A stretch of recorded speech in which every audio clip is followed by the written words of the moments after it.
फयाज़ कमर साहब, आपका स्वागत है हमारे यूट्यूब चैनल। बहुत बहुत शुक्रिया असरार भाई कि आप मौका दे रहे हैं बोलने के लिए, और जो कि मेरा विधानसभा है उस पर चर्चा करने के लिए, और ख़ास तौर से आप आए हैं आज, तो बहुत बहुत शुक्रिया आपका, और आपको भी मुबारकबाद। तो मैं ये जानने की कोशिश करूँगा फयाज़ कमर साहब, कैसे देखते हैं, काफ़ी चर्चा हो रही है कि कुछ लोग कह रहे हैं कि अब्दुल्ला सालिम साहब, वो मुखिया मुर्शिद साहब, तो क्या लग रहा है, क्या माहौल है वहाँ पर जोकीहाट विधानसभा में? आपका विधानसभा है और आप बेहतर जानते हैं, क्या लग रहा है, क्या माहौल है? देखें, जैसा कि आपने अपने शुरू में ही बोला था, जोकीहाट विधानसभा जो है ना, सिर्फ इस बार चर्चा का विषय नहीं है। जोकीहाट मेरे ख्याल से जब से जोकीहाट विधानसभा बना है उस वक्त से ही जोकीहाट चर्चा का विषय बन रहा है, चाहे वो तस्लीम साहब के ज़माने हों, चाहे वो सरफराज साहब के ज़माने हों, चाहे वो 2020 हो या 2017 का विधानसभा हो, या अभी आने वाले विधानसभा 2025 का हो। देखा, अब वक्त बिल्कुल करीब है, क्योंकि इलेक्शन कमीशन की पूरी टीम बिहार में उतरी हुई है, और चारों तरफ फैली हुई उनकी टीम के लोग कि कब ऐलान हो जाए। बस मैं तो यही जो खबरें आ रही हैं, खबरें यही आ रही हैं सूत्रों से कि 6 से 7 तारीख तक ऐलान बाज़ाब्ता हो सकता है कि किस तारीख को कितने मरहलों में इलेक्शन होगा। अब रही बात आपका सवाल जो था कि जोकीहाट विधानसभा में जो प्रत्याशी है, 2 कैंडिडेट हैं, ऑल इंडिया मजलिस इत्तेहादुल मुस्लिमीन के दावेदार हैं। बाकी कैंडिडेट तो बहुत सारे हैं, आरजेडी के हैं, जनसुराज के होंगे, जदयू के होंगे, हो सकता है दीगर और पार्टियों निर्दलीय भी होंगे, तो कैंडिडेट बहुत सारे हैं। तो यहाँ पर जो चर्चा का विषय है सिर्फ एमआईएम को लेकर, तो उस पर मैं आपको बता दूं कि जोकीहाट में देखें 2 दावेदार तो हैं, ये दोनों मजबूत हैं। जहाँ तक हम बात करें मौलाना अब्दुल्ला सालिम कमर चतुर्वेदी साहब की, मौलाना की कहीं ना कहीं मेहनत है, पिछले कई सालों की मेहनत है, क्योंकि जोकीहाट में, खुसूसन जोकीहाट के चप्पे चप्पे में, गांव-गांव में मजलिस को अगर कोई ले जाने वाला व्यक्ति है, और कोई मजलिस का प्रचार जोकीहाट में किया है, और जोकीहाट में जो है मजलिस के बारे में लोगों को बताया है, लोगों को तारुफ करवाया है मजलिस से, असदुद्दीन ओवैसी से, तो वो अब्दुल्ला सालिम साहब है, इसको किसी को इनकार नहीं हो सकता है। अब रही बात कि मुर्शिद आलम साहब की, वो कहते हैं ना कि मझे हुए खिलाड़ी हैं, वो एक तपे हुए हैं, भट्टी सियासत की जो भट्टी है ना, इसमें वो सिके हुए हैं, तो वो भी कम नहीं। उनके जन चौपाल देख लें आप, उनके जो है सभाएं देख लें, वो जो लोगों की रैलियां हैं, लोगों के साथ जो संवाद कर रहे हैं, उन तमाम चीज़ों को आप देखें तो कहीं ना कहीं ऐसा लगता है कि मुर्शिद आलम एक मजबूत कैंडिडेट के तौर पर अभी साबित कर रहे हैं। लेकिन 2020 में भी वो साबित किए थे, लेकिन वो 2020 में कुछ इधर उधर हुआ था, उनको टिकट नहीं मिला। लेकिन इस बार भी मुर्शिद आलम खुले तौर पर यह बात कही है कि मैं हूँ दावेदार। लेकिन वहीं पर अब्दुल्ला सालिम को देख लें कि वो कहते हैं मैं दावेदार ही नहीं बल्कि मैं हकदार भी हूँ, क्यों 2020 में मैंने कुर्बानी दी थी, उसके बाद 2025 आया है, तो मैं कहीं ना कहीं हकदार हूँ। तो ये आला कमान उनके मजलिस इत्तेहादुल मुस्लिमीन की है कि किसको टिकट दे। लेकिन जोकीहाट की जो जनता है वो इस बार जो है मतलब कि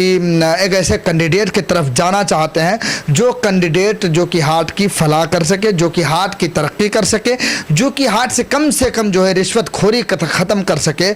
चोरी चकारी बदमाशी को ख़त्म कर सके, वो आए ज़्यादा बेहतर है। और जोकीहाट में उनका ही स्वागत होगा, उनको ही जोकीहाट की जनता चुनने वाली है। लेकिन जो आपका मेन सवाल था कि टिकट किनको मिलेगा, कुछ लोग ऐसी आशंका लगा रहे हैं, जता भी रहे हैं, कुछ लोग फेसबुक में जो है कि पोस्ट भी इसके तरह से कर रहे हैं कि भाई कहीं ऐसा तो नहीं है ना इधर ना उधर बीच का कोई रास्ता निकल जाए, ऐसा तो नहीं हो रहा है। देखें जोकीहाट में वही बात मैंने आपसे कही कि जोकीहाट सिर्फ चर्चा का केंद्र, अगर भीड़ देखी जाए तो सरफराज साहब जो पूर्व सांसद हैं अररिया के, उनकी जो नुक्कड़ सभाएं हैं, उनकी जो जनसभाएं हो रही है, जगह जगह जो वो प्रोग्राम कर रहे हैं, तो वहाँ भी भीड़ की कमी नहीं है, बहुत ज़बरदस्त भीड़ देखने को मिल रहा है। हाँ देखें, जैसा आपका सवाल ये था कि मतलब कि कहीं 2020 वाला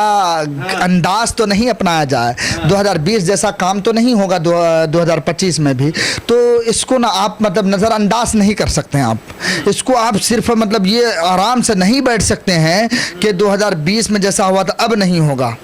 ऐसा बिल्कुल भी मुश्किल नहीं है। पॉलिटिक्स है, राजनीति है, इसमें असंभव चीज़ें जो है संभव होती हैं।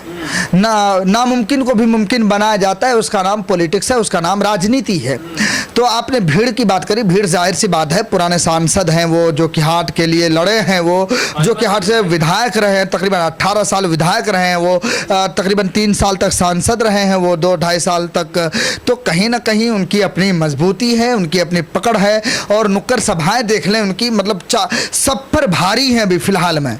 सब पर भारी हैं, चाहे मौजूदा विधायक हों, चाहे मुखिया जी हों, चाहे हमारे मौलाना अब्दुल्ला सालिम साहब हों, कोई भी कैंडिडेट हो, जिनकी भी हो रही हैं जन चौपाल वगैरह, उन तमाम लोगों पर सरफराज साहब भारी हैं। लेकिन ये जो सवाल है, ये जो मतलब लोगों में जो आशंकाएं फैल रही हैं कि 2020 वाला खेल कहीं ना हो जाए, तो ये होने का मतलब हमारे सूत्रों की जो खबरें आ रही हैं, जो बातें आ रही हैं, उसमें कहीं ना कहीं ये खबरें ज़रूर हैं कि मतलब कोशिश में लगे हुए हैं कि हो सकता है कि टिकट इधर आ जाए, मतलब जो है वो 2 को छोड़कर तीसरे की तरफ आ भी सकता है। इसको आप लेकिन इसको क्लियर भी नहीं कह सकते, क्योंकि एमआईएम वाले धोखा खाए हुए हैं, एक बार खाए हुए, हो सकता है कि और ना खाना चाहें। तो ये मैं वही कह रहा हूँ कि 2020 में जिस तरीके से उन्होंने टिकट दिया शाहनवाज साहब को, एक तरीके से उनको यूँ समझ है कि शाहनवाज साहब को आरजेडी ने मतलब निकाल दिया था, बाहर फेंक दिया था कि आपकी ज़रूरत नहीं है। लेकिन एमआईएम वालों ने कहा नहीं,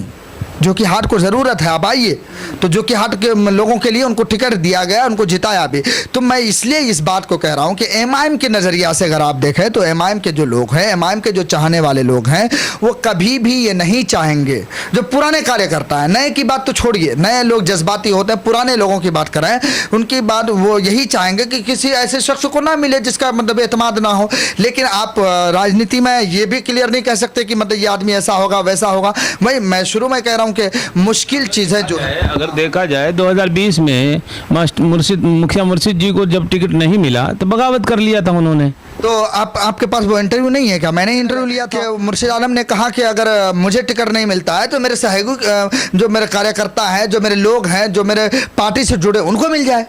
मैं भरपूर समर्थन करूंगा। लेकिन कोई तीसरा पैराशूट से आएगा